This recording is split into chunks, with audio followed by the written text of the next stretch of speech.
Saya akan menjelaskan kitab Yosua mulai dari latar belakang, tujuan penulisan, siapa penulisnya, tahun penulisan, tema kitab, peristiwa apa saja yang terjadi di dalamnya, dan menjelaskan kehidupan salah satu tokoh yang ada dalam kitab tersebut.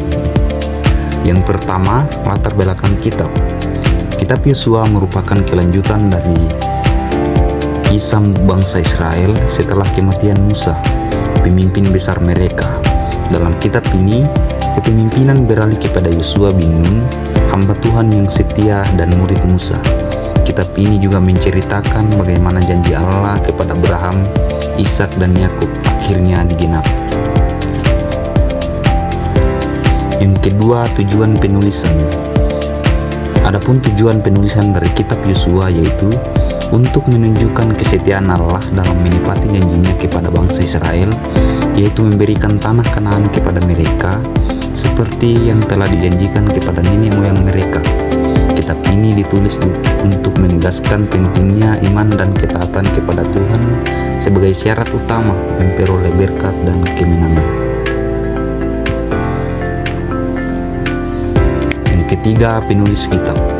Penulis kitab Yosua dalam Alkitab secara tradisional diyakini adalah Yosua bin Nun itu sendiri, yaitu penerus Musa, pemimpin bangsa Israel masuk ke tanah Kanaan setelah kematian Musa. Yang keempat, tahun penulisan. Menurut tradisi Yahudi dan Kristen, kitab Yosua ditulis pada masa hidup Yosua sendiri, yaitu sekitar abad ke-13 atau ke-12 sebelum Masehi. Itu sekitar tahun 1400 sampai 1200 sebelum Masehi.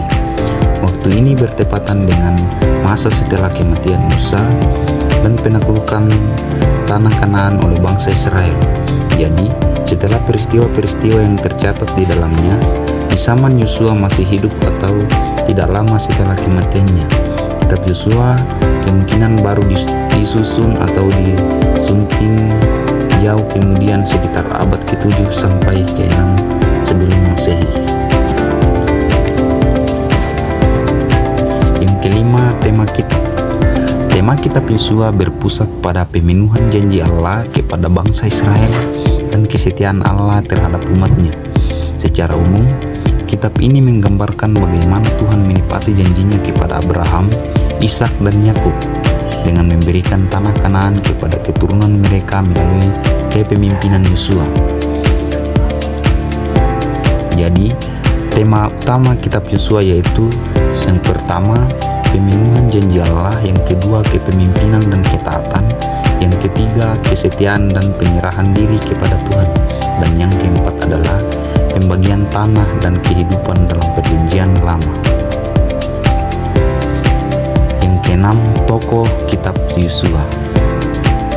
Tokoh yang saya pilih adalah tokoh Rahab dan Yeriko dari Yeriko. Latar belakang. Rahab adalah seorang perempuan yang tinggal di kota Yeriko, sebuah kota benteng kuat di tanah Kanaan. Alkitab menyebutnya seorang perempuan sundal. Itu terdapat dalam Yosua 2 ayat 1. Rumahnya terletak di tembok kota yang memungkinkannya berhubungan dengan para pendatang dan pedagang. Walaupun bukan orang Israel, Rahab mendengar tentang kebenaran Allah Israel dan percaya kepadanya bahkan sebelum bangsa Israel datang. Iman Rahab kepada Allah. Rahab berkata kepada para pengintai, Aku tahu bahwa Tuhan telah memberikan negeri ini kepada kami, sebab Tuhan Allahmu ialah Allah yang... Iman Rahab kepada Allah. Rahab berkata kepada para pengintai, Aku tahu bahwa Tuhan telah memberikan negeri ini kepada kamu, sebab Tuhan Allahmu ialah Allah di langit di atas dan di bumi di bawah. Itu terdapat dalam Yosua pasal 2 ayat 9 sampai 11. Kalimat ini luar biasa karena menunjukkan bahwa Rahab percaya kepada Allah Israel meskipun ia berasal dari bangsa kafir. Ia beriman sebelum melihat bukti nyata, hanya mendengar perbuatan Tuhan sudah cukup baginya. kehidupan awal di Yeriko. Rahab adalah seorang perempuan Kanaan yang bekerja sebagai pelacur di kota Yeriko. Meskipun memiliki profesi yang rendah dan hidup di masyarakat yang menyembah berhala, ia mendengar dan mempercayai kisah tentang Allah dan perbuatannya yang luar biasa. Rahab dan keluarganya diselamatkan dari kehancuran Yeriko karena tindakannya.